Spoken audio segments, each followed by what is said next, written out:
Greetings folks, and welcome to another episode of Murder on the Tracks. And before we begin, I just want to send out a big thanks to you, the viewer, for the incredible response and comments that you guys leave on my videos. I'm truly very flattered and very happy that you guys enjoy these videos as I put them out. And seeing that absolutely helps fuel the drive to put out even more videos.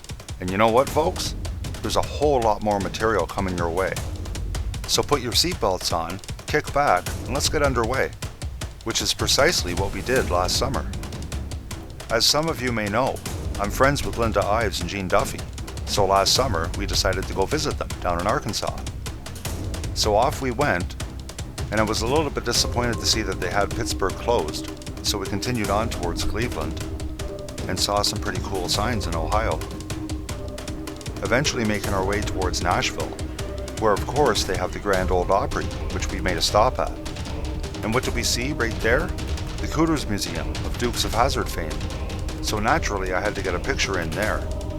And then off we went and came across Loretta Lynn Parkway. So for sure we had to stop in and check out the Loretta Lynn Ranch. And going through the whole grounds, I gotta say, it's quite the place. Like very cool and well worth the visit. So again, off westward we went, going through Memphis and approaching the Mississippi River, where I saw the shape of a big giant pyramid growing in the distance. And I totally love ancient pyramids and should do a documentary on them one day. But anyways, as we passed the pyramid, we finally arrived in Arkansas. And then I started seeing the signs for the towns and the counties that are so familiar to us in this Murder on the Tracks series, such as Lonoke, Pulaski County, Little Rock, Alexander and Bryant, Benton, and finally we hit our destination, Hot Springs, where we would stay at the Sun Bay Resort in the lakefront rooms that were quite spectacular. And there's Gene Duffy waiting for us as we arrived. And together we would all go over to Linda and Larry Ives' house every day for a visit, with great conversations and great foods, and of course I got copies of all kinds of documents and newspaper clippings and so on. Now something else I want to say before we get into the heart of this episode, is that when you look at the first 4 Murder on the Tracks videos, there's around 375,000 views. And when you combine it with the other Murder on the Track shorts, that number is almost approaching 400,000 views, which is quite spectacular for little old me, Joe Nobody, up here just north of the border in Leafland. And last summer we were at around 250,000 views at that point. And I can tell you, Linda was quite astounded and made quite a few comments about this. And that's because her main goal now is just to finally have the truth known out there. She doesn't expect that she'll ever see anybody put in jail for the murder of her son Kevin and his friend Don. So she's turned her fight into one more of awareness and just wants as many people as possible to know the truth about what happened to Kevin and Don. So I can tell you, from the bottom of her heart, Linda Ives thanks you all immensely for the continued support over the years. Knowing that many people are still interested in what happened gives her hope that the truth might finally be made official one day, which is really the end goal when all is said and done. So I just wanted y'all to know that Linda really appreciates the support that y'all give and is very grateful. And again, I thank you all as well too. And just to note, this is not a monetized channel, which means there's no money going anywhere for any clicks or any views or anything like that.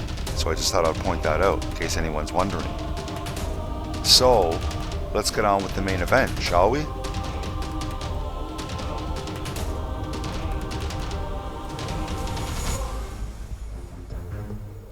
And the reason for this episode of Murder on the Track Shorts is to answer a question I've seen asked quite a bit, and it's a very good question to be sure. As per YouTuber Mighty Minx, I have a question, and both Billy Haynes and Charlene Wilson's explanation of who was there that night, meaning who was on the tracks the night Kevin and Don were killed. Neither one states that the other was there. In Billy's, he says everyone, meaning he names everyone. Charlene isn't mentioned, by Billy-Jack Haynes, and same with her story, meaning she didn't name Billy-Jack Haynes. So, like I say, it is a good question, and how do you know who to believe? So let's dive in and have a look and see if we can't get some answers. And we'll start with having a look at who they named. And in Billy-Jack Haynes' version of who was on the tracks the night Kevin and Don were killed, he names Dan Harmon, Keith McKaskle, Sheriff Jim Steed, Jay Campbell, Kirk Lane, Richard Garrett, And that's certainly an interesting cast of names. Meanwhile, in Charlene Wilson's confessions in the 1990s, she gave these names. The people at the track that night, to my knowledge, were Dan Harmon, Keith McKaskle, Larry Rochelle. And we can also see from her confession letter written in 1993, she named a guy named Don, or Dan, and I often wonder if she means Officer Danny Allen, for reasons you'll see upcoming. And she also wrote that there was a black male at the tracks. So, that's quite a cast of different names. And there's actually a good reason for that, as we're going to see. But first we have to look into another witness that was there at the tracks that night as well. And that would be Tommy Nyhouse, who came forward in December of 1993 and contacted Linda Ives to tell her that he was there with his friends at the tracks that night. And he agreed to speak to Linda's lawyers and authorities. Then the FBI came in and gave him a polygraph, which he passed all parts except for one. But it was because of all the parts he did pass that the FBI would officially get on board the case in December of 1993. And so we kind of quieted down and snuck up a little bit closer to see what was going on, and there was 5 individuals standing on the tracks. So while Tommy said he saw 5 individuals up on the tracks, he didn't know who they all were, but he did know who one was. Dan Harmon. And he passed the polygraph on that one, as well as that he saw 5 people there at the tracks that night. And thankfully, one of the lead FBI agents on the case, Phyllis Cornyn, worked very closely with Linda Ives and Gene Duffy through the investigation and would let them know little tidbits of information as it came in, such as what you're going to see with Danny Allen coming up. Now, unfortunately for Agent Phyllis Cornyn, getting too close to the truth of things would lead to the ruin of her FBI career, as well as that of her husband's career with the Secret Service. But anyways, that's for another video. Now, another thing we know about Tommy Nyhouse's polygraph is the part that he failed. And what it was that he wouldn't name Keith McKaskle as being one of the people on the tracks that night. And any alternative counter to that he offered was what failed on the polygraph. Which means that it's not only possible that Keith McKaskle was on the tracks that night, but it's probable, especially when I combine it with what's in the Arkansas State Police and FBI files, and the way McCaskle was brutally murdered himself, and it was pinned on a hapless patsy kid who quite obviously didn't do it. At any rate, and there's even more material on the matter, but I would say indeed, Keith McKaskle was very likely at the tracks at some point that night. And Linda Ives and Gene Duffy would learn from the polygraphs and the interviews by the FBI that Tommy Nyhouse was also with 2 of his older friends as well, which I believe they were 15 years old, and Linda and Gene would also learn that they were twins with red hair. But by December of 1993, when Tommy Nyhouse came forward with the information, Tommy's older friend twin brothers were not to be found, and Linda and Gene were never told by the FBI what their names were. And who knows, they could have been living halfway across the country by that point. And not only that, but it wouldn't be too long before Linda and Gene would find out that Phyllis Cornyn was the only FBI agent that was actually trying to help them. So, let's hear from Tommy Nyhouse. We didn't realize there was anybody else out there at first. We were, just like I said, goofing off. We come up on, or didn't really come up on, we noticed there were people on the track. So a flashlight come on and then go back off. They weren't looking in our direction, but we could see the light. And so we kind of quieted down and snuck up a little bit closer to see what was going on, and there was 5 individuals standing on the tracks. One thing that struck my curiosity is at the time my mother was dating an attorney named Dan Harmon. I knew him well enough to recognize him. There were 2 more individuals that a few minutes after we got there were walking down the railroad tracks that had a rifle and what looked to be a flashlight. And they were more or less kind of minding their own business.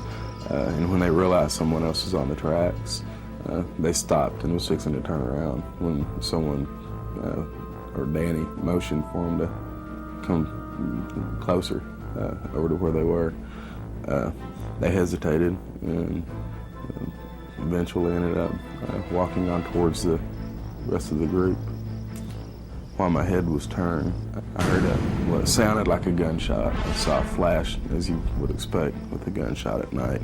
We were pretty much terrified and bolted and ran. So would you say your 100% sure? So that was 200% sure it was Danny Harmon, without any doubt. Without any doubt.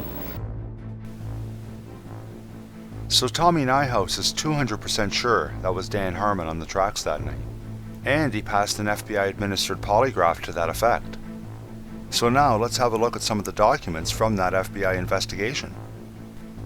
And the story of how we're even lucky enough to have these documents goes back to author Mara Leverett, who was writing and doing research for her book, The Boys on the Tracks, which came out in 1999, which is about Kevin and Don's murders, of course, and the cover-up that continued right up to that point of her writing, and continues on right up until this day. So back then, Mara met up with Linda Ives, who had already spent years doing research on the murders of her son Kevin and his friend Don. And Mara and Linda fast became friends, doing research together, and Mara working on her book. And in December of 1997, Mara Leverett would go to the FBI with Freedom of Information requests.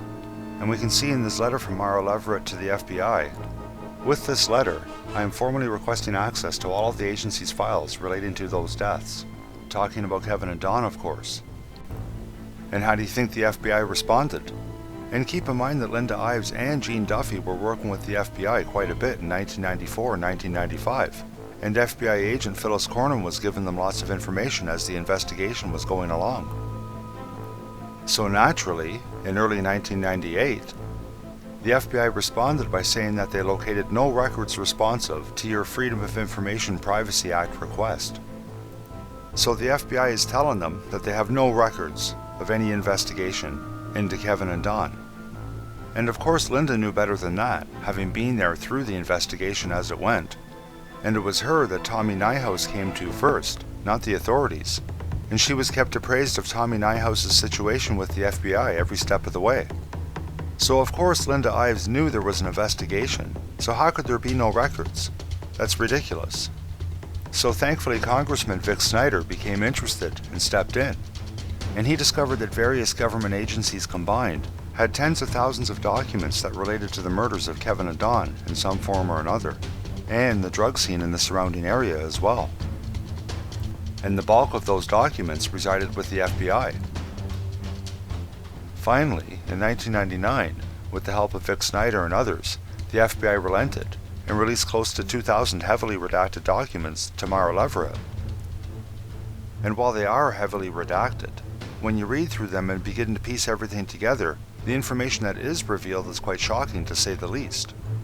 Let's have a look. This is one of a few documents that talks about Tommy Nyhouse's polygraphs, and there's a few points of interest in it, including the fact that there's two versions of this same document, with this one being the second release. So in the first paragraph that's all redacted, we can see that it says, after this murder was aired on Unsolved Mysteries, and then we can't see anything else. And right below that they talk about Tommy Nyhouse's polygraph, saying, based on the foregoing and the fact that confidential witness Nyhouse passed a sheriff-requested polygraph on most of his statement, this matter was discussed with First Assistant U.S. Attorney Michael Johnson. So it's interesting that they say based on the foregoing, and yet the foregoing is all blacked out, except for it has something to do with the TV show Unsolved Mysteries. And they note that he passed most of his polygraph, and it's in context with the foregoing paragraph that they blacked out. And don't forget, the part of the polygraph that he didn't pass was when he was trying to say that Keith McKaskle wasn't at the tracks. Anyways, looking further down the document beside Sheriff Judy Pridgeon, who we'll see a bit later on, it says, it is also noteworthy that Tom Nyhouse, confidential witness, has agreed to meet with various individuals allegedly involved in this matter and consensually record his conversations, which includes some of the footage we already saw of him. So, like I said, this is the second version of this document, and it's been rewritten from the original almost word for word, but has completely different redactions. So let's have a look at the first version. And right off the bat we can see that the first paragraph is completely unredacted. And it says, after this murder was aired on Unsolved Mysteries, Harmon put Richard Garrett in charge of all leads. Individuals would call in with information and a formal statement was never taken. The individual would then be threatened by telephone to keep his or her mouth shut. So how about that? Now the next part remains exactly the same, saying that based on the foregoing, and the fact the confidential witness Nyhouse passed the sheriff-requested polygraph on most of his statement. And now knowing that the foregoing was about Harmon and Garrett threatening witnesses who would call in, and combined with the fact that Tommy Nyhouse passed most of his polygraph, which would include his statements about Dan Harmon being on the tracks that night, we start to see that quite the ominous picture begins to take shape, and Dan Harmon really was indeed on the tracks that night. Now in the bottom section that we looked at, it looks completely different because it's all redacted out, and all we can see besides Sheriff Judy Pridgeon is it is also noteworthy that confidential witness has agreed, and that's all we can see. And at first glance, the redactions and non-redactions between these two paragraphs might not seem that significant, but they are, because when you compare the overall information of these two documents with each other, they tell us two very different things. Because when you look at the first one tells you everything the authorities are doing, meaning Dan Harmon and Richard Garrett threatening witnesses, while at the same time, down below, they've redacted all the actions of a witness, Tommy Nyhouse. And now compare that to the second version of the document, where this time they've completely hidden the actions of Dan Harmon and Richard Garrett, while at the same time we can see the actions being taken by the confidential witness. So what you have here is when the FBI began their investigation, it was because Tommy Nyhouse came forward and passed his polygraphs. So in the first version of this report, we can see the actions of Harmon and Garrett and what's going on because the FBI is investigating them. And that's the report filed at the time that other investigators would be able to see. And in turn, at the bottom, the actions of Tommy Nyhouse were kept classified, so nobody could see them. But when the FBI decided to drop everything and start covering it all up, as we'll see, that's what they did later on, we can see that the second version of the document does the exact opposite of the first version, in that it covers up all the actions of the authorities while exposing the actions of a witness. And in the 1999 document released to Mara Leveret, there's actually a good handful of examples of this. And you see the same thing repeated, where one version will name what the authorities had did, and the other version will have all that information completely redacted. And I personally believe the FBI made some mistakes in their document release to Mara Leveret, as I'm sure they only meant to release the second versions of any documents, meaning the ones that had all the actions of the authorities redacted and covered up, and didn't mean to release any of the earlier versions. But as we can see, a handful of duplicates slipped through. Anyways, Tommy Nyhouse's part in this entire story is very important, and very brief. He was just a couple months shy of his 11th birthday back in 1987 when he witnessed what happened on the tracks. And when he came forward to Linda and the FBI in December of 1993, he was just a couple weeks shy of his 18th birthday. And what happened was that he came forward, he did the interviews and the polygraphs, he passed everything except for the part about Keith McKaskle, and then he was put into protective custody right away. And within a few days of that, his mother took him right back out of protective custody.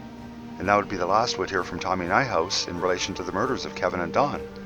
He was still only 17 at that point and underage, so his mom stepped in, and that was that.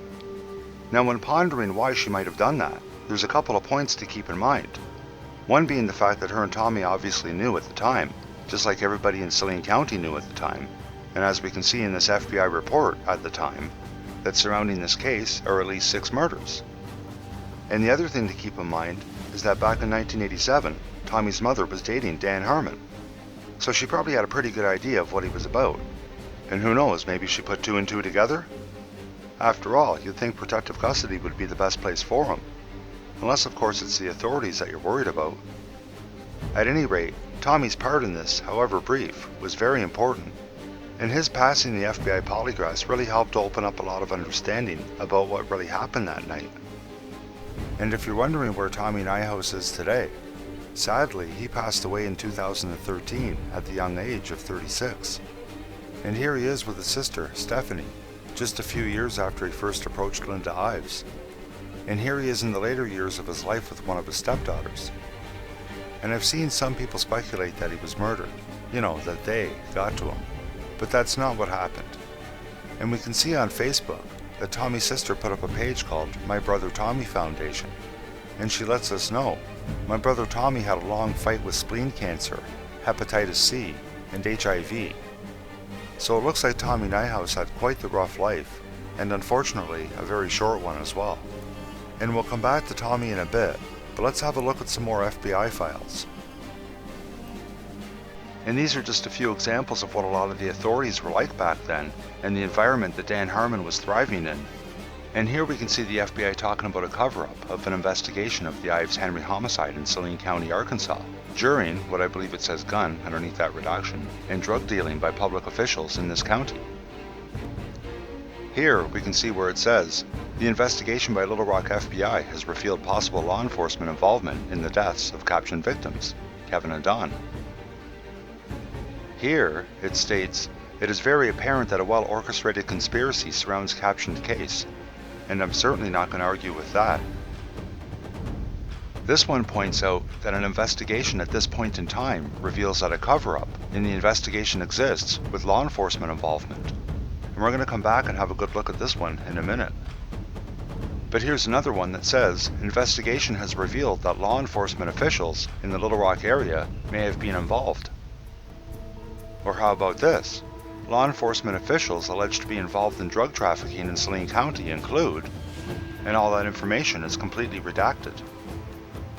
Or how about this, where the FBI states, the Little Rock Division has been gathering intelligence on current political corruption in Saline County, which will parallel the corruption resulting in captioned victims' deaths. And below that it says current intelligence, and of course it too is all blacked out and redacted. So like I say, that's only a few examples of what the FBI investigation found about the officials involved in the Kevin Ives and Don Henry murder investigation, and there's a whole pile more similar in nature. So now let's have a look at a few of the FBI files on Dan Harmon. And we can see that Dan Harmon and Richard Garrett, and don't forget that we would learn that later they were threatening witnesses who would call in with information. But in early 1988, they approached the victims' parents, and Harmon offered to act as counsel for them. And we can also see that Dan Harmon was appointed the, quote, special prosecutor, end quote, in the case by Saline County, Arkansas Judge John Cole, who is really just another one of the corrupt players in this story. And we're going to come back to this document in a minute. But here's another one where there's two versions of it with different redactions, and it's the one I said a couple minutes ago that we'll come back to. And this one's the second version of the document, typed out in February 2nd, 1995. And as we saw a couple minutes ago, it says, investigation at this point in time reveals that a cover-up in the investigation exists with law enforcement involvement. Then there's a big blacked out part of the sentence, and it continues on to say, to work the case. And then the rest of that is blacked out as well. So now let's have a look at the other version of this document. The one I'm sure was the original version. And though they both have the same date, you can tell that these documents were printed up separately, as some of the structure is different. And this first one contains a little bit more information, as well as a little bit less redactions, including these two lines, as well as with the, and prosecutor Dan Harmon. And with that we get a much clearer picture of what this document actually says. Namely, that investigation at this point in time reveals that a cover-up in the investigation exists with law enforcement involvement, as well as with the special prosecutor appointed to work the case. And we see below that, they mention prosecutor Dan Harmon, which is blacked out in the other version. And considering I see the letter CW, which stands for confidential witness, appears in the sentence that precedes the words prosecutor Dan Harmon, I'm pretty sure that part relates in some manner to witness Tommy Nyhouse. At any rate, like I say, I'm quite positive this is the first version that was drafted, and then at some point it was redrafted, with the information about Dan Harmon being covered up, much in the same manner like the other duplicate documents that we looked at earlier, which also coincidentally concerned Dan Harmon. And let's have a look at this document again, and some more of what it says. Since the beginning of the investigation by the special prosecutor, the case has become riddled with rumors and innuendos. Special Prosecutor Harmon and Assistant Richard Garrett requested assistance from the Arkansas State Police, yet continuously withheld information from them. A gag order was placed on the case, yet Little Rock FBI investigation reveals that the gag order was violated by Dan Harmon, who would release information to the press on a regular basis. Right below that it states, since the beginning of the FBI investigation, December 1993, numerous individuals interviewed have provided information alleging the involvement of Harmon and Saline County Deputy Prosecuting Attorney Garrett in drug trafficking as well as involvement in the deaths of captioned victims. Now here's an interesting one that shows a little bit about how Dan Harmon's drug and racketeering operation worked. Current intelligence revealed that Saline County Drug Task Force, and we're going to see some ironies here, because as prosecuting attorney for the 7th District in 1991, Dan Harmon would be in charge of the Saline County Drug Task Force, and he would get his buddy Roger Walls to be appointed director of the Drug Task Force, which is ironic because in 1990, that was Gene Duffy's old job, working under Gary Arnold, who was prosecutor before Dan Harmon. And the Drug Task Force back then under Gene Duffy was finding all kinds of evidence that Dan Harmon and other officials were heavily involved in the local drug scene. So they ran Gene Duffy right out of the state, and the following year, Dan Harmon would be in charge of the Drug Task Force. So how do you like that? And the Drug Task Force under Dan Harmon would make road stops on drug dealers passing through Saline County. The dealers are taken to the prosecutor's office, which is Dan Harmon's office, where they are stripped of all drugs and monies, and then taken to jail. Once in jail, a public defender will visit the individuals where a deal is cut. The deal usually involves a financial payment in exchange for the dropping of charges. And here's another document. Further, it appears that the special prosecutor appointed in this case, Dan Harmon, may have misused his authority and disregarded other leads that may have assisted efforts to bring this investigation to a logical conclusion. Lastly, it also appears that certain Saline County officials may have conspired to cover up the investigation into the deaths of Don Henry and Kevin Ives.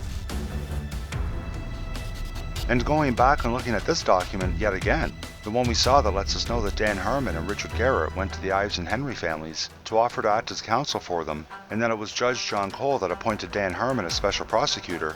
And if we look right below that, we can see where it says, Little Rock FBI investigation reveals that Benton Chief of Police Rick Almendorf, Judge John Cole, and Dan Harmon were at Judge Cole's residence when Dan Harmon suggested that he be made special prosecutor for the Ives-Henry case. So how about that? Dan Harmon was the one who came up with the idea to be the special prosecutor in the grand jury investigation into the murders of Kevin and Don. Well, how about this? Judge John Cole was paid to appoint Dan Harmon as a special prosecutor in the Ives-Henry case. Remember I said we'd be coming back to Danny Allen? Well, here's a redacted file that concerns his polygraph that he failed, miserably. And like I say, thanks to the FBI's Phyllis Cornyn, who kept Linda and Jean very well informed as the case went along, we can now fill in quite a lot of the blanks of this document, which says, for information of Little Rock, Danny Allen was polygraphed regarding knowledge of captioned case on Thursday, December 15th, 1994. And below that, it says, Danny Allen at the time of this incident, August 23rd, 1987, was and it's redacted, and it probably says something along the lines of he worked for the Bryant Police Department or something at the time. But he reported to the scene of the train deaths along with the Saline County Sheriff's Department and Arkansas State Police on August 23rd, 1987. And below that we can see, on the polygraph, Allen was asked specific questions regarding captioned subjects' deaths. Although Allen proclaimed that he knew nothing, the results of his polygraph clearly indicated deception. Special Agent, whose name is redacted, reported that Allen indicated strong deception regarding knowledge of who killed the boys, as well as who put the boys on the tracks. Danny Allen did advise Special Agent redacted that he believed Special Prosecutor Dan Harmon to be involved in the deaths of the boys. So, after everything we've looked at, and really that's only just a fraction of the material available, it becomes easily apparent that Dan Harmon was somehow involved in the murders of Kevin and Don, and he was most certainly involved in the cover-up, and I see no reason at all to doubt that he was on the tracks that night as well. And to further have a look at this guy's criminality, have a look at his legal battles beginning in 1991 when he took over the prosecutor's office. Harmon resurfaced 3 years later when he was slapped with 4 federal charges for tax evasion. Harmon was subsequently thrown in jail for refusing to take a drug test. After 19 days behind bars and an appeals court hearing, he was freed from his first stint behind bars. His freedom continued until July of 1992 when Harmon was found guilty of not filing a tax return for 1988. He was then fined $25 and sentenced to 2 weeks home detention. Harmon hit headlines once again when 4 bricks of fake cocaine were found in his ex-wife's apartment. The bricks were evidence belonging to Harmon's 7th District Drug Task Force. 3 months later, Harmon's ex-wife, Holly Duvall, accused him of kidnapping and assaulting her. He was jailed again, and this time refused to leave in the hope of getting a speedy trial. Throughout this time in the spotlight, Harmon often criticized the media and even hit an Arkansas Democrat Gazette reporter. Later that month, he negotiated a plea arrangement. Several of his charges, from kidnapping to disorderly conduct, were reduced in exchange for his resignation from office. That day came in July of 1996, as Dan Harmon cleared his office and moved to the Gulf. Dan Harmon got out of jail yesterday. A federal grand jury indicted Harmon on 11 counts. He ended up jailed after he refused a drug test, a condition of his freedom until trial. After 2 days of deliberations, the jury found Harmon guilty of 5 of 11 counts, guilty of drug charges, racketeering, and extortion. So finally, in 1996, Dan Harmon would be indicted. And in 1997, he was convicted and given 10 years in jail, of which he would serve 9 years. And despite everything you've seen in this video so far, none of that was brought up in his trial. His trial was in 1997. All of the FBI files we looked at so far were classified, not being released to Mara Leverett until 1999. And the grand jury was instructed not to look at anything before his time as prosecutor starting in 1991. So that means that Gene Duffy's 1990 Drug Task Force investigation was kept hidden, as was Detective John Brown's investigation into the boys' murders in 1993. So instead of facing murder charges and a possible life sentence, he was given 9 years in jail. And a few years after getting out of jail, Dan Harmon would get busted for drugs again. It is tonight's top story. Police say the 6-month investigation that landed Harmon behind bars also led to the arrest of a dozen other people in Grant County. Police say it's a drug operation ranging from cocaine to painkillers. Former Saline County prosecutor Dan Harmon is back behind bars, barely 4 years after serving time for extortion, racketeering, and drug conspiracy from a 1997 conviction. Police say Harmon was illegally selling prescription drugs near Sheridan School. Harmon is among the last few alleged drug dealers taken off Sheridan streets after a 6-month investigation. Harmon lives in Saline County, but the investigation led police here to a traffic stop. Police say they found several drug items in his car. Harmon's passenger, a well-known drug dealer, is also now helping authorities. Assistant Chief Brent Cole says the former prosecutor is facing several felony charges that could land him in prison, this time for life. So really? By 2010 he's busted by his school dealing drugs? What a piece of shit. And just like he slithered his way out of the charges in the early 1990s, he would slither his way out of these charges too. And considering everything we've looked at, and a whole pile more, I absolutely believe Tommy Nyhouse's account that Dan Harmon was on the tracks that night with Kevin and Don. And we're not done with Tommy Nyhouse yet, but let's go have a look at Charlene Wilson now. When we look at Charlene Wilson and the people that she named as being at the tracks, and we compare that to Billy-Jack Haynes and the people he names at the tracks, as we already saw, there's a few discrepancies. And then there's the fact, as we also saw, that neither of them states that the other was there. But at least thankfully Tommy Nyhouse came forward and passed an FBI polygraph. And I would say it's a pretty safe bet that both Dan Harmon and Keith McKaskle were indeed at the tracks that night. And to understand Charlene Wilson's role in this entire story, you have to look at all the information that's available, put it in context, and piece it together. And then you find some pretty surprising results. So in the early 1980s, Sharline Wilson and Dan Harmon were dating. And Dan Harmon was quite the womanizer while he went around, quote, dating all kinds of other women, while simultaneously having 3 failed marriages. And he was also an abuser of women, as we can see from the assaults on his ex-wives. Assaults that included holding a gun to the head of one of them, which he would actually admit to and try to justify by saying, "Do you want to know why? Because she made a drug run." How ironic is that? I told you this guy's a piece of shit, and there you go. And all that while at the same time his other legal problems were playing out, which included refusing a drug test, which would see him go to jail. But not for long, of course. He'd slither away within days without any accountability. So anyways, at the beginning of 1990, the 7th Judicial District was given funds to start up a drug task force. And within a couple of months it was up and running with Gene Duffy as its new director. Jean had already been a lawyer and a deputy prosecuting attorney, so she was well prepared for the position. And she was picked for the position because of her success rate as a deputy prosecuting attorney. So, on her first day as the new Drug Task Force director, her boss, then prosecuting attorney Gary Arnold, gave her an order that only later, with hindsight, that she would eventually understand. Gary Arnold came into my office, stood in front of my desk, looked me straight in the face and said, "Jean, you are not to use the Drug Task Force to investigate any public official." He turned on his heel and marched out.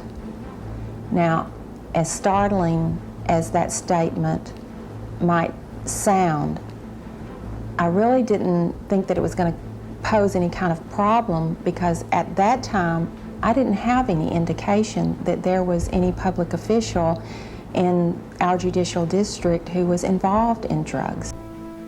But it wouldn't take too long before Jean's Drug Task Force would learn the exact opposite was the case.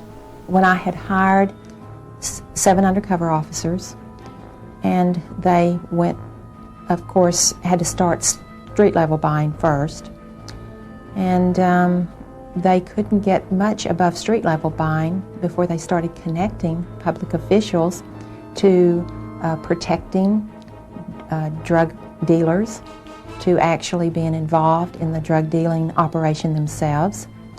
And the person whose name came up immediately and most frequently was Dan Harmon.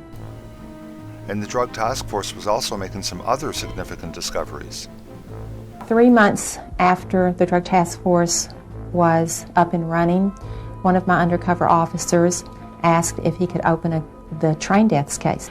The train deaths was described as Arkansas's most famous unsolved mystery. There were people who had been turning up dead, who were possible witnesses. And indeed, when a grand jury was impaneled in April of 1988 to investigate the deaths of Kevin and Don, the body count would begin to rise. For example, less than a month after the grand jury was convened, on May 17, 1988, Keith Coney was killed while being chased on his motorcycle. The FBI confirmed that he was with Kevin and Don very shortly before they were murdered, and he had told his mother that he saw that it was 2 men that had killed Kevin and Don, and he told his father that it was the cops. Then there's Keith McKaskle, who by all accounts was at the tracks the night Kevin and Don were killed, and he was murdered on November 11, 1988, being stabbed over 113 times in his garage. And he had been asked by Dan Harmon to take some aerial photos of the scene in the days following Kevin and Don's murders. And in the days leading up to his own murder, he was in contact with Richard Garrett, giving information. And about 2 months after Keith McKaskle was murdered, on January 22, 1989, Greg Collins was murdered. And he had information on the murders of Kevin and Don, and he was also a friend of Keith Coney and Daniel Bearden. So as I say, the murder count began to rise, and don't forget that at one point in their investigation the FBI concluded that there were at least 6 murders with possible links. And of course, as we know now, there were many more. Anyways, as Gene Duffy's task force was continuing their investigation in mid-1990, they were starting to put the pieces together and understanding what happened to Kevin and Don. There were drug drops, apparently, coming from airplanes in that area.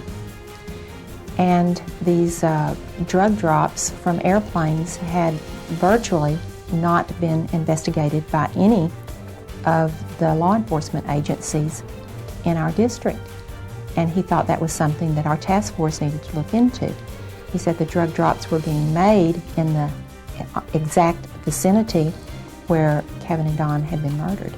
Scott determined that these low-flying airplanes were dropping packages. We also developed an informant who was a confessed drug smuggler who told us that she had actually picked up a package of cocaine from that vicinity. So we've got people in that vicinity complaining about low-flying airplanes at night, maybe 6 months prior to when Kevin and Don were murdered. I found it very hard to believe that my undercover officer could see the obvious when the investigators prior to him couldn't see the obvious. And as the Drug Task Force was making these discoveries, in June of 1990, Dan Harmon would win the election to become prosecutor of the 7th District. which means, ironically enough, that when he would take office officially in January of 1991, he would become the boss of the Drug Task Force at that point. But in June of 1990, now as prosecutor-elect, Harmon would begin a massive smear campaign against Gene Duffy and the Drug Task Force with the help of some of the Arkansas media. He immediately began a media crusade against me. First of all, using the Benton Courier and Linda Hollenbeck as the reporter, and he also used the Arkansas Democrat and Doug Thompson as the reporter.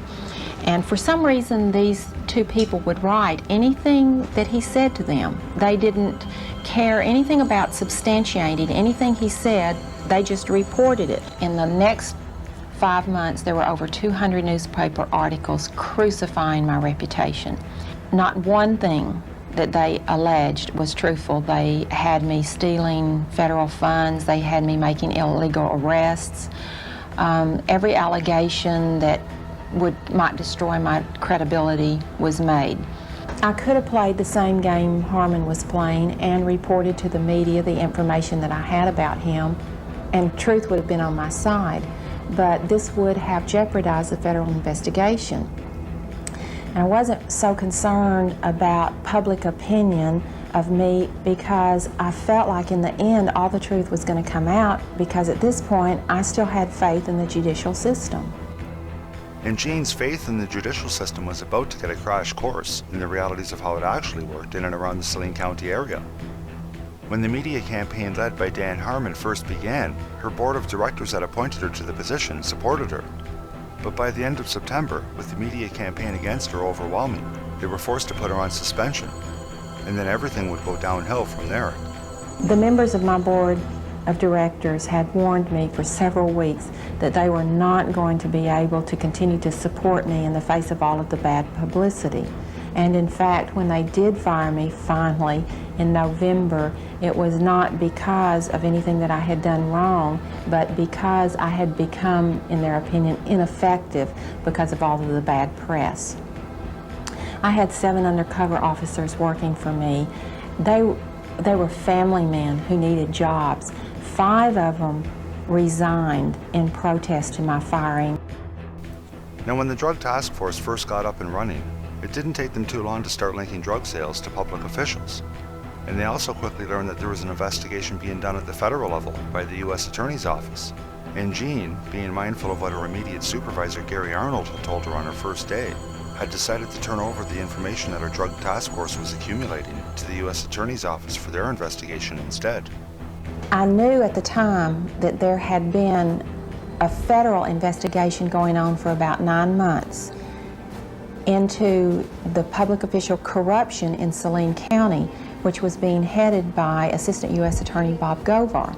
It didn't occur to me that it was appropriate for our drug task force to reopen the case of the boys on the track until one of my undercover officers came to me and told me that not only was the case drug-related, but it was also solvable. He asked permission to investigate, and I agreed to that and told him that we would take our information then to Bob Govar. And indeed, the U.S. Attorney's Office in the Eastern District of Arkansas was conducting an investigation into Saline County as early as February of 1990, which was actually almost a month before Gene Duffy's drug task force was fully up and running.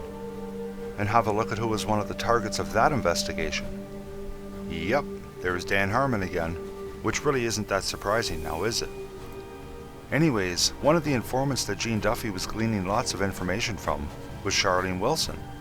Charlene was recommended to our task force as an informant from DEA, who had used her as an informant, and also from at least 2 other law enforcement agencies that had used her as an informant and said that she was reliable. I used Charlene, and she proved to be very, very reliable. There was not one bit of information that she ever gave me that didn't pan out.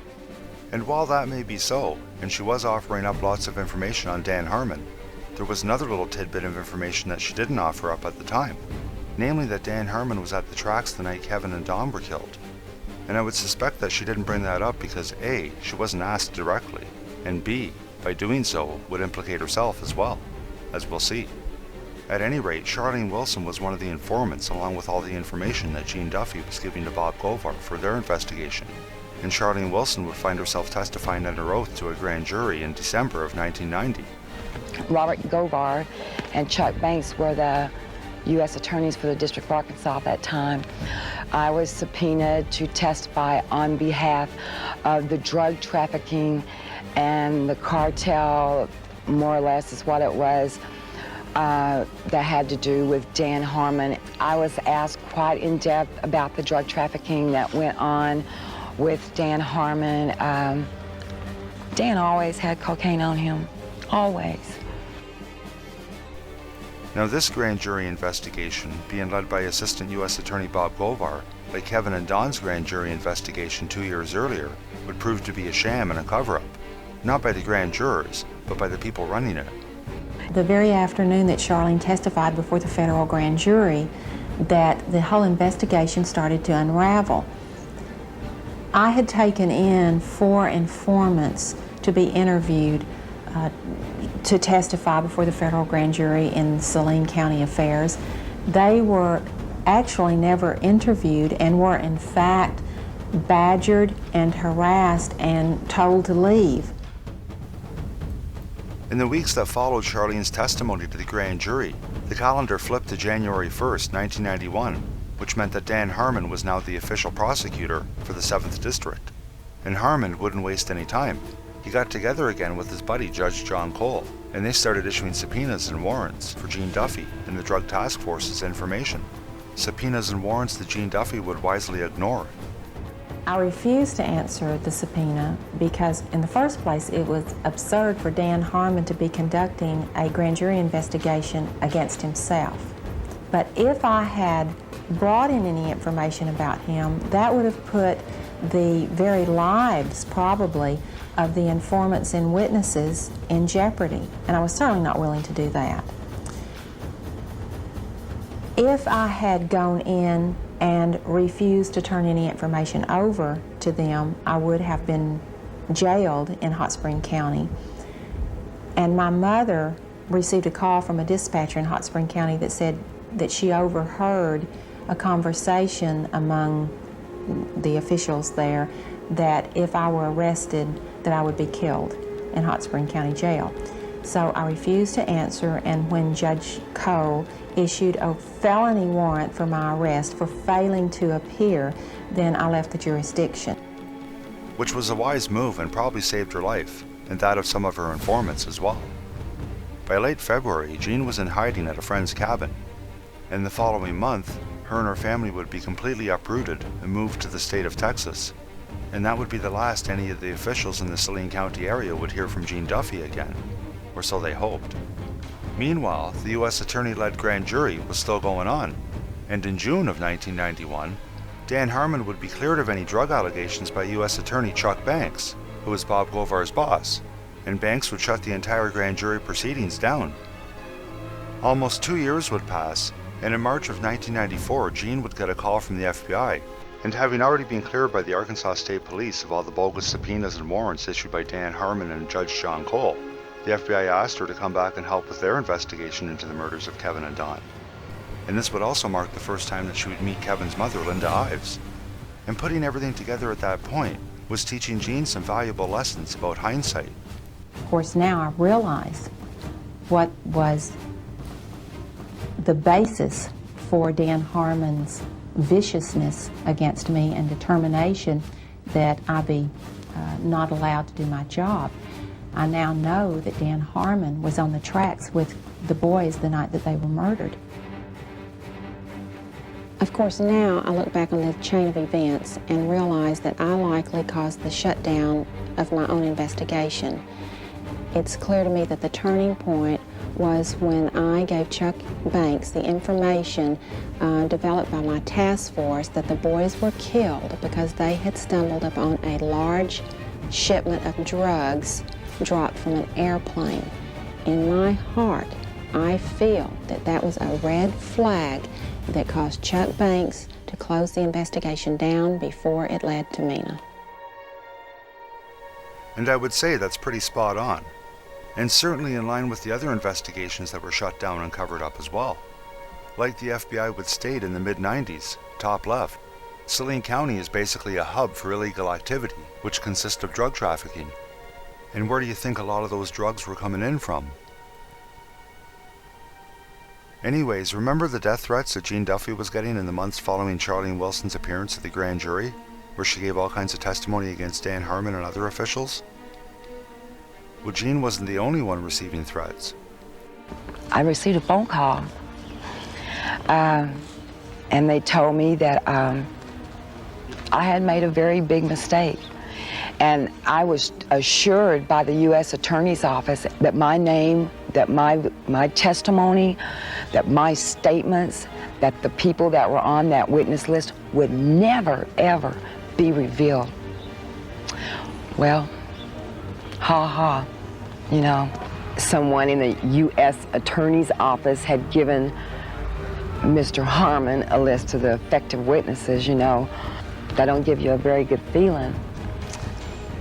I'm scared of these people. I'm very scared of them. And she had good reason to be afraid of these people. In fact, there were multiple reasons to be afraid of these people. And you might be wondering, well, why didn't they just kill her too? And that's a pretty good question when you look at all the other people that were killed in the area by that point.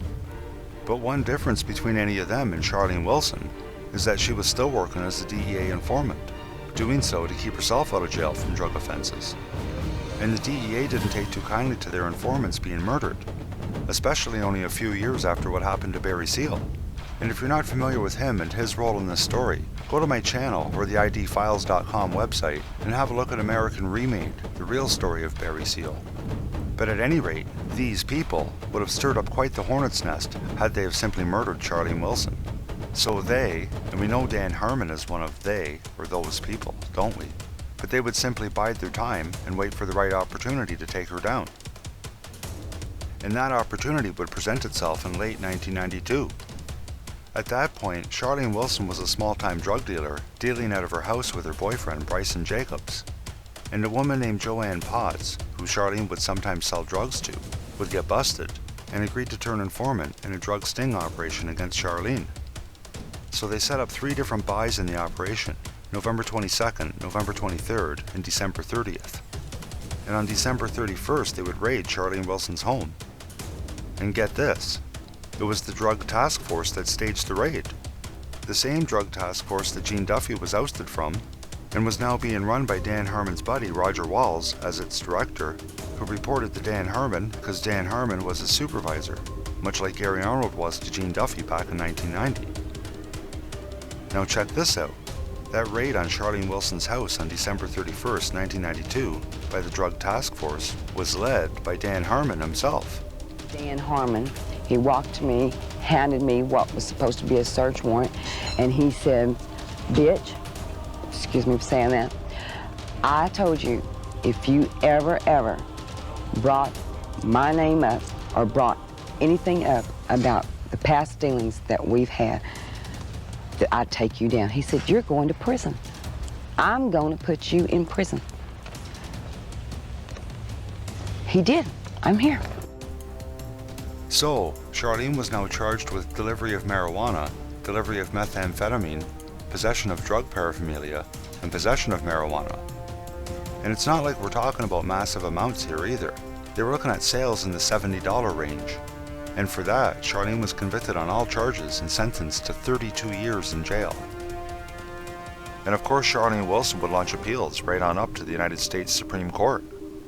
In the opinion of the court number 94-5707, Wilson against Arkansas, will be announced by Justice Thomas. This case comes to us on a writ of certiorari to the Supreme Court of Arkansas, and it involves a rather simple issue, but important issue. And that is, what is the constitutional requirement on police officers if they have a valid warrant, appear at your door? Can they enter without knocking and announcing? Is there a constitutional requirement to do so? Respondent here has offered 2 reasons why the unannounced entry in this case may have been justified. Because the state Supreme Court did not address the sufficiency of these justifications, however, we remand to allow the state courts to make the determination of reasonableness in the first instance. The opinion is unanimous. And it was Charlene Wilson's case that forced the Supreme Court to make a ruling on knock-and-announce laws. And although they reversed the decision of the Arkansas Supreme Court, this wouldn't help Charlene any, and she would still be scheduled to spend the next few decades in jail.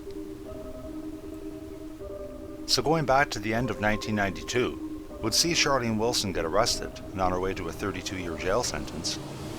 And as the calendar turned into 1993, a new detective to the Saline Sheriff's Office was assigned Kevin and Don's case.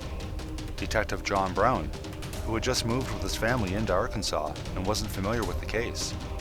And like Gene Duffy's first day on the job in 1990, Detective John Brown would immediately receive some ominous advice when he would start his investigation at the beginning of 1993. My immediate supervisor, who was a lieutenant over the Saline County Criminal Investigation Division, took me for a ride that lasted approximately 1 hour. During this ride to literally nowhere, it appeared the whole purpose was to tell me to leave the case alone. He said things like, "There's not anything to this. This could have been an accident. It's going to bring you a lot of grief if you continue on and do this." And in the end, he finally said, "You know, John, you really need to leave this alone." So how about that? That just screams cover-up through and through, which in turn only made John Brown even more curious and want to dig into it even more. And he would start discovering many of the same things that Gene Duffy's task force had discovered 3 years earlier, including low-flying airplanes. An actual report was generated by Saline County Sheriff's Office in 1987 and in 88 of people complaining of the planes flying over the tracks at approximately 100 feet above ground level with their lights out at night. I have interviewed 5 pilots, 4 of which can verify the A-12 location being the tracks just west of Little Rock, Arkansas, where these 2 kids' bodies were found. So we can see John Brown's investigation is leading him down the same tracks that were previously discovered by the Drug Task Force 3 years earlier. So it's no surprise then that he would eventually meet up with Charlene Wilson, who at this point was already arrested, as we've seen, and was incarcerated awaiting her eventual 32-year sentence. And also by this point, she had only given testimony to Dan Harmon's drug dealing in the 1990 grand jury investigation being led by Assistant U.S. Attorney Bob Govar. So when John Brown starts interviewing Charlene Wilson, we continue seeing some very familiar things. I run across a young lady named Charlene Wilson, who told a horror story that I didn't really believe at the time. So I started searching for evidence to substantiate just part of what she had said. Harmon went ballistic. Called, he threatened me, threatened Sheriff Pridgeon, threatened Captain Gene Donham, the chief deputy. All because I talked to this one woman. And unlike what she told the 1990 grand jury, what she told Detective John Brown had a whole lot more added to the story. The people at the track that night, to my knowledge, were Dan Harmon, Keith McKaskle, Larry Rochelle. I do know that the boys were watching the drop site, okay? And they got curious as to what was being dropped there. And it's at this point that she writes a 4-page confession letter to being on the tracks the night of the murders. And it's in the 4-page confession letter that she names everybody that was at the tracks, including the 3 you're looking at, a guy named Don, or Dan, and a black male. And she also admitted to stabbing one of the boys, who she thought was Kevin Ives, but it was actually Don Henry with the stab wound in the back the second autopsy would show. And get this, she wrote and signed that confession letter on May 28, 1993, which was a good 6 months before Tommy Nyhouse would come forward to the FBI. So, as we've seen, with the exception of 2 people, the other people that Charlene Wilson names as being on the tracks is completely different from the people Billy-Jack Haynes said was there, and they don't name each other. And now I'll tell you exactly why that is, and that's because Charlene Wilson was not actually on the tracks the night Kevin and Don were killed. And her confession letter contains quite a few false statements, but it also reveals a great many truths as well. Because while Charlene Wilson may not have been on the tracks the night Kevin and Dom were killed, she was very nearby. Now before we get into it, you may be wondering why did she pick now to come forward with the fact that Dan Harmon was on the tracks that night? And the simple answer can be seen right in the date that she signed the confession letter. By then she was already facing a long time in jail, and she was put there by Dan Harmon. When she testified to Dan Harmon's drug dealing back in the 1990 grand jury, she didn't do so from a prisoner's box. She was an informant for multiple agencies, including the DEA, and free. But now, in May of 1993, she's in jail and looking at a very long stretch. So from her perspective, it would make little difference now to incriminate herself while telling the truth about Dan Harmon being on the tracks that night. The problem is, outside of John Brown and a few others, nobody would believe her. And we'll see why that is in a bit. But first, how do we know Charlene Wilson was by the tracks as opposed to being on the tracks, as she wrote in her confession letter? And again, when you look at the entirety of everything available, you begin to see a much clearer picture of what's going on, and the answer is staring you right in the face. I know that Dan Harmon went down there, because I was down the road from there. I was in an automobile. I do know that a drop was made. I've absolutely 100% unequivocally made there that night. So that interview was taken, I believe, in mid-1995, and she says she was in a car by the tracks, and Dan Harmon was there, and the boys were there, and there was a drug drop. Now, if we look at The Secret Life of Bill Clinton by Ambrose Evans Pritchard, who interviewed Charlene Wilson in June of 1994, and Wilson stated, "It was scary. I was high, very high. I was told to sit there. When Harmon came back, he jumped in the car and said, 'Let's go.' He was scared. It looked like there was blood all down his legs." And then we can see from Mara Leverett's The Boys on the Tracks that Charlene Wilson gave statements to the Arkansas State Police in May of 1991. And here's the reason I think they didn't believe her in her 1993 confession letter. Because her statements in May of 1991, almost exactly 2 years before her confession letter, saw her saying, "I drove Harmon to Alexander to meet with, I assume, Keith McKaskle to make a pickup. Asked me to pull down, I think, the old quarry road and wait. I got high while waiting on him to come back, and when he came back, he said, 'Let's go.'" So she was telling the Arkansas State Police in May of 1991 that she was by the tracks and not on the tracks, which is why I don't think they believed her confession letter in 1993.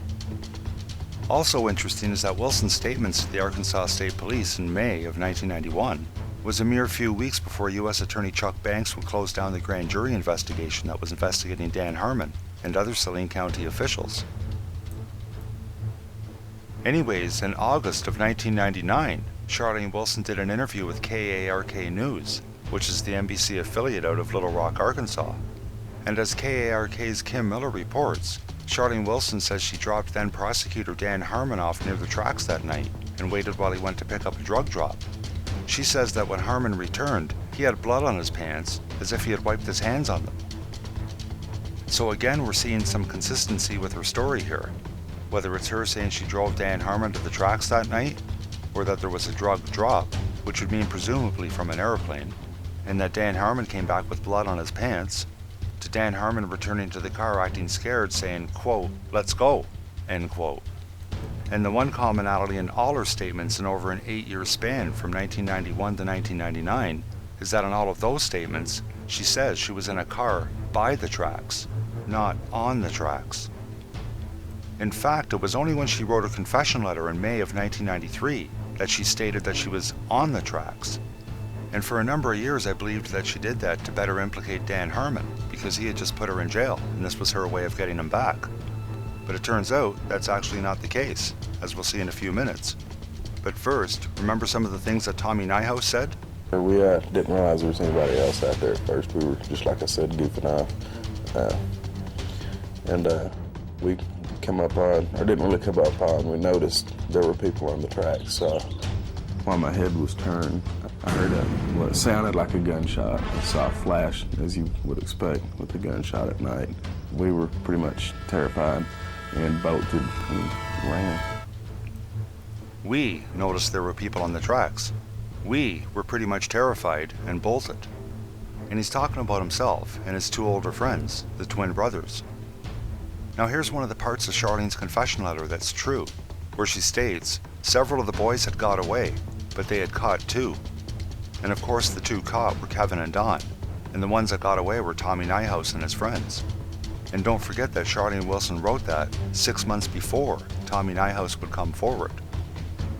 And now, thanks to my friendship with Linda Ives and Gene Duffy, who learned a great many of things from the various investigators who actually were trying to help them, I can now tell you some of the behind-the-scenes stuff that actually went on that brings a great bit of clarity when putting the pieces of the puzzle together. So check this out. We've pretty much established that Charlene Wilson was in a car by the tracks and not on the tracks. But how do we really know that to be true? She didn't take a lie detector test, though she was willing, but authorities like Chuck Banks would lie through their teeth about such things and so on, which is really for another video.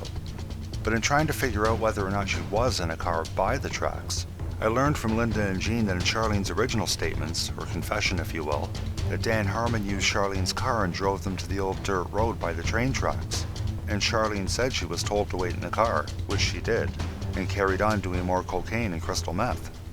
And while sitting in the car waiting, at the end of the dirt road that was near a field, Charlene saw 2 teenagers come running out of the woods, followed shortly after by a younger boy, who she figured was younger because he was smaller, and they were Tommy Nyhouse and his friends. And the sequence of events that Charlene describes further strengthen her claim to being in a car by the tracks that night.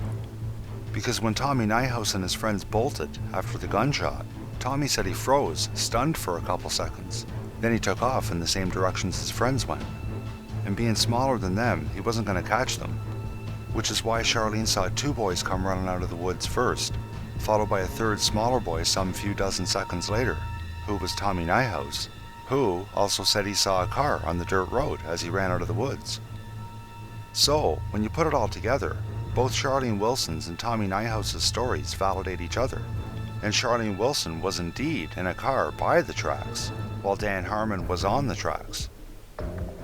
So that leaves the question of why did Charlene Wilson lie in her confession letter and say that she was on the tracks, and stabbed one of the boys at that. And I can let you in on a little secret that we haven't covered in any of the Murder on the Track series yet. And that's that in recent years, one of the investigators has tracked down Charlene Wilson and spoke to her about this very topic, among others of course.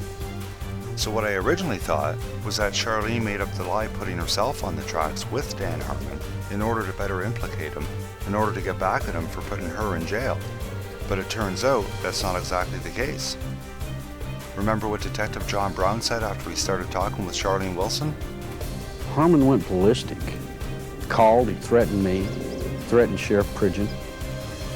Well, it turns out that it wasn't Charlene's idea to lie about being on the tracks. Sheriff Judy Pridgeon and Detective John Brown coerced her into it, through some unpleasant means no less. They really wanted to nail Harmon after his threats, and dealing with Charlene Wilson, they got custody of her and threw her in solitary for 3 days straight, with less than the minimum amount of food and water too.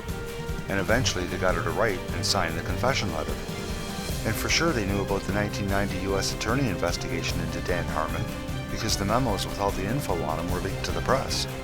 But that information only dealt with Dan Harmon and drugs, not Kevin and Don.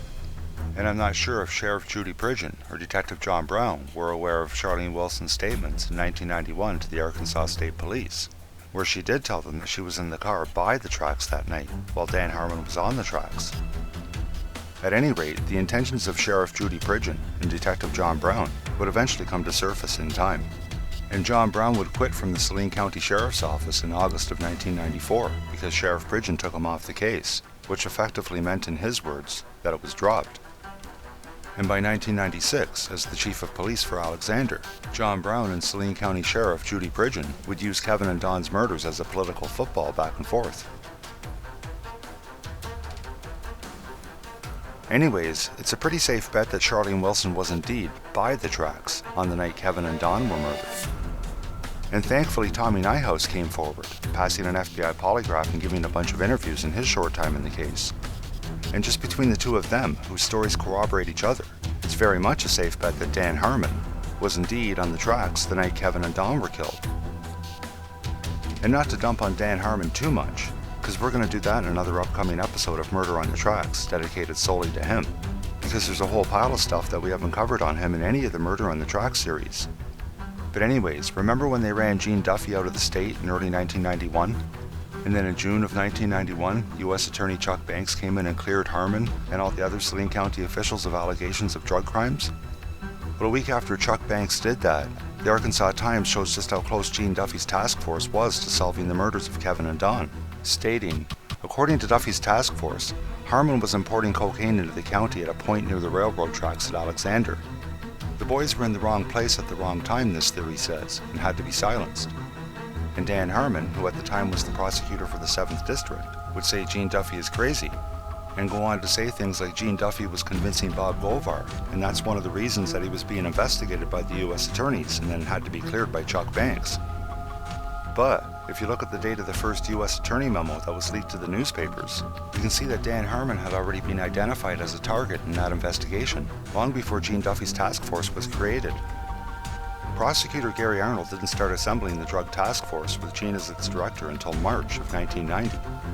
And to further that, here's the official authorization of grant money to create the drug task force from the federal government, dated April 15th, 1990, with Gary Arnold signing the official receipt and acknowledgement on April 17th, 1990. So, it just goes to further show you that Dan Harmon is a lying piece of shit. Now let's have a quick look at Keith McKaskle. He was the manager and the bouncer for the Wagon Wheel, which was a private club along Interstate 30, bordering Saline and Pulaski counties. And we can see in an article by Mara Leverett in the Arkansas Times that Keith McKaskle was stabbed 113 times in the carport of his home. And this happened on November 10th, 1988. And notice the title of the article, The Boys on the Tracks. Mara wrote that in January of 1992, which shows how long she's been researching this case, and why I highly recommend her book of the same name, The Boys on the Tracks, as it's excellently and thoroughly researched, and just an absolutely outstanding read overall. And let's have a look at what some of the FBI documents say about Keith McKaskle when they were investigating Kevin and Don's murders. Such as, Keith McKaskle knew what was going on with the drug trade in Saline County, which was the reason for his death. Keith was playing with some heavy hitters. McKaskle was killed due to his knowledge of information regarding the boys on the tracks, Don Henry and Kevin Ives. And of course he was. I completely agree with all those statements, as he was indeed playing with some heavy hitters. He was good friends with people in law enforcement, and he was also friends with people in the drug world. And even though he was labeled, even by the media, as a witness in the train deaths, meaning Kevin and Don's murders of course, the so-called authorities refused to link the murders. McKaskle was a witness in the Bryant train deaths investigation. Although police haven't ascertained a motive for the murder, they say there's no connection. Link this investigation to the deaths of Don Henry or Kevin Ives, and I don't foresee anything in the pursuance of the rest of this investigation that would be anything that would make me change my mind. Yeah, whatever. And check out Richard Garrett and Dan Harmon on Keith McKaskle's murder. I think that Mr. McCaskle was probably suffering from a lot of paranoia. And right now the indications are that nobody else was involved. Might there have been a reason, though, for his paranoia? I'm sure there was a reason for his paranoia. Because he talked to the police or the prosecutor? I don't know that that would be the reason. What about the murder? Is it connected at all with the grand jury investigation? Not that we know of. Right. He probably knows full damn well what happened to Keith McKaskle. And we certainly can't believe a word either of these two guys say. In fact, most times it's more likely that the opposite of what they say is the actual truth. And with that in mind, did you catch what Richard Garrett said? And right now the indications are that nobody else was involved. Nobody else was involved. The day after Keith McKaskle was murdered, they arrested his next-door neighbor, 19-year-old Ronald Shane Smith, who had no reason nor motive to kill McKaskle, and the two of them had nothing but a friendly relationship. And in fact, Ronald Shane Smith had come forward to say that he had witnessed the murder, and right away he was charged, convicted, and given a 10-year prison sentence for the murder of Keith McKaskle, which nobody outside of the corrupt authorities believed he did. So a year later, in December of 1990, he would win his appeal.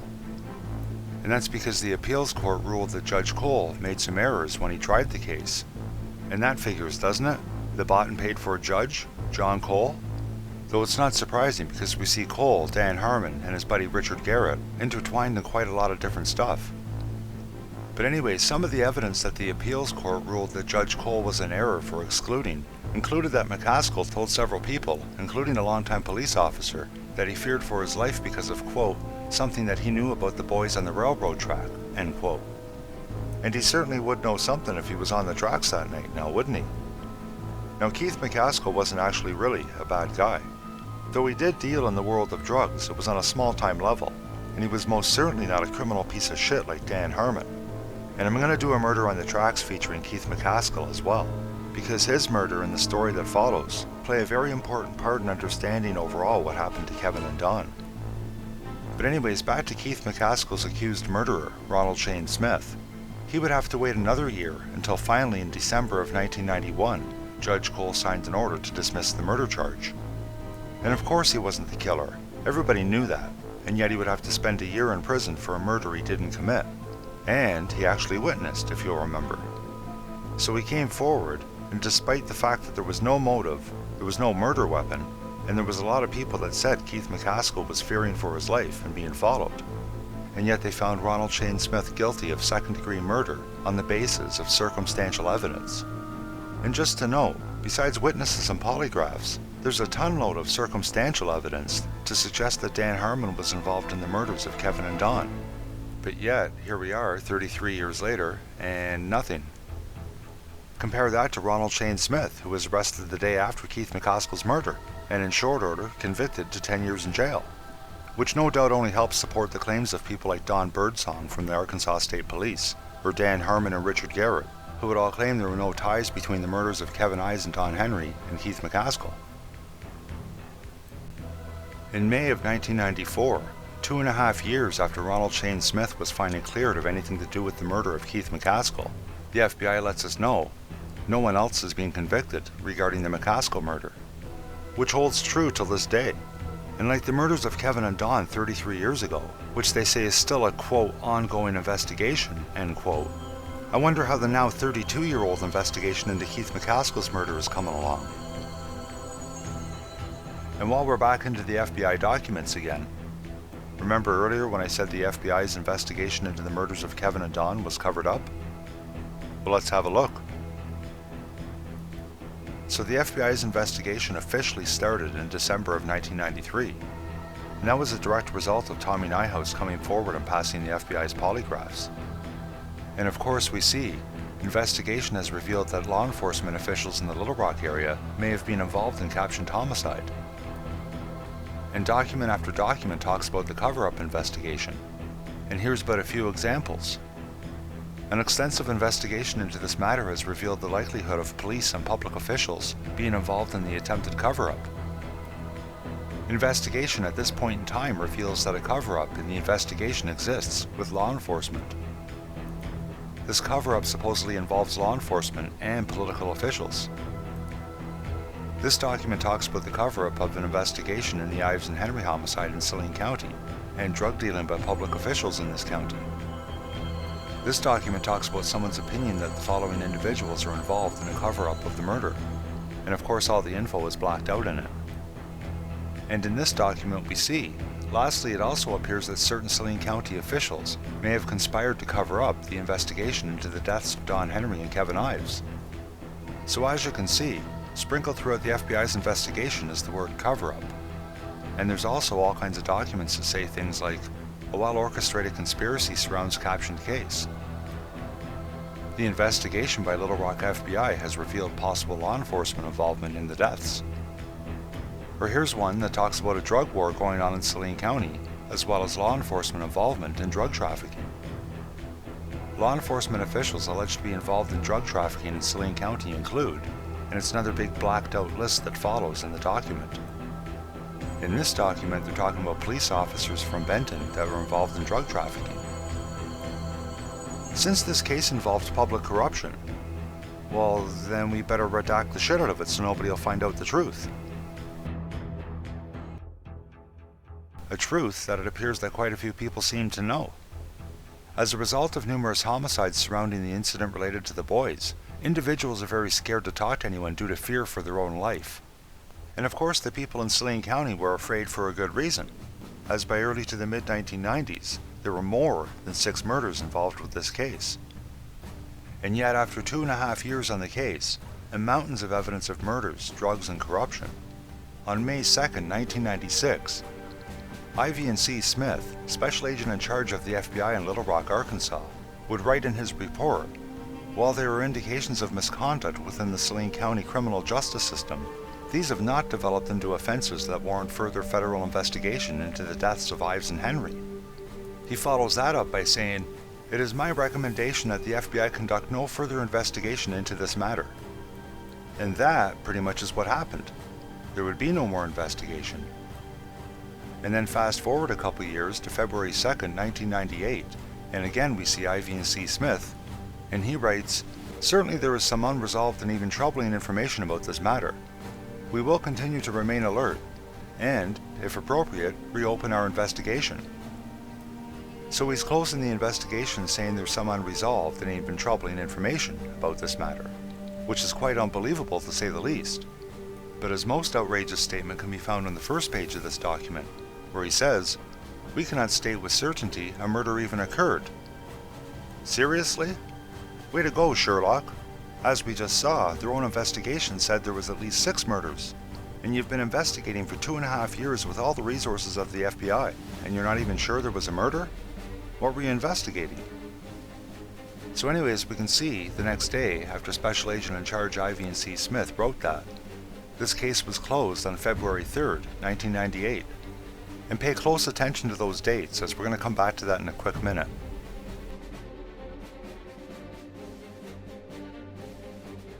On a side note, FBI Special Agent in Charge IV&C Smith wrote a book. And I have to say, after reading through his FBI reports about the investigation, I can only imagine his book was probably written in crayon. As you can see, it's called Inside. The top G-man exposes spies, lies, and bureaucratic bungling inside the FBI. And that's rather fitting, isn't it? This guy's writing a book on bureaucratic bungling inside the FBI? And though he may be an expert on the subject, I got a feeling I'm going to take a pass on buying this book. Maybe if it had a different title or something, like it should have been called Inside. The top G-man exposes spies, lies, and we cannot state with certainty a murder even occurred inside the FBI. Now that's a book that I might consider picking up. Anyways, remember we saw Marl Everett send a Freedom of Information request to the FBI? And in it she told them, "Mr. I.C. Smith has informed me that the FBI in Arkansas has investigated the deaths of 2 boys, Don Henry and Kevin Ives." And remember those dates I said would come back to? So Marl Everett sent that off on December 18th, 1997. And despite all those FBI documents from the mid-1990s that we've looked at so far in this video, we saw that the FBI responded to Marl Everett's request saying, "Headquarters located no records."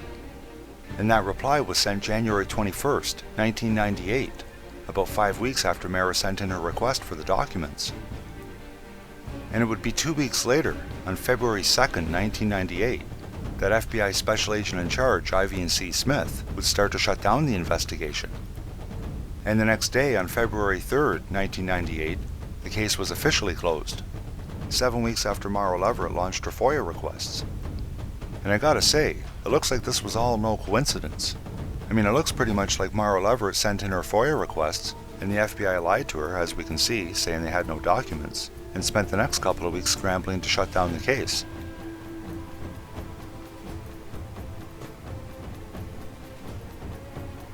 Fidelity, bravery, integrity. Want to put that to the test? Let's have a look at how the cover-up of the FBI investigation into the murders of Kevin and Don has continued on into recent years. Kevin Ives' mother, Linda Ives, launched a Freedom of Information request lawsuit, yet again, on August 24, 2016. And this was a lawsuit to get all the various government agencies who had documents on Kevin and Don's murders to release them in full, unredacted form, which means no blacked out sections.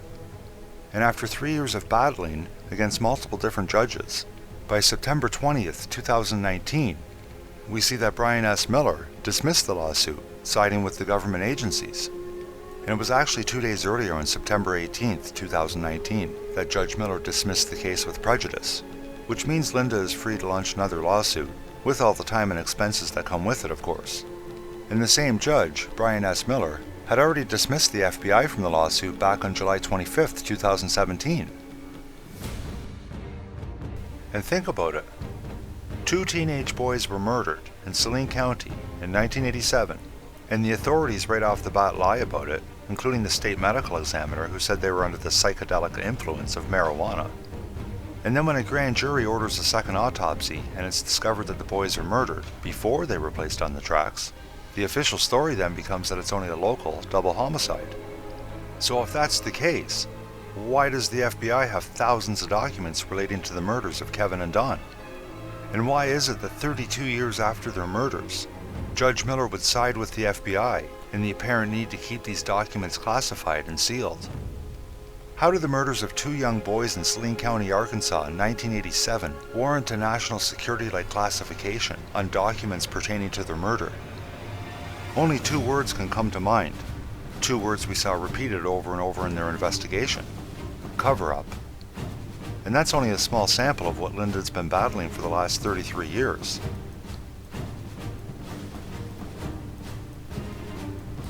Anyways, we've had a pretty good look at witnesses Charlene Wilson and Tommy Nyhouse, although there is quite a bit more to their stories that we'll uncover in future episodes.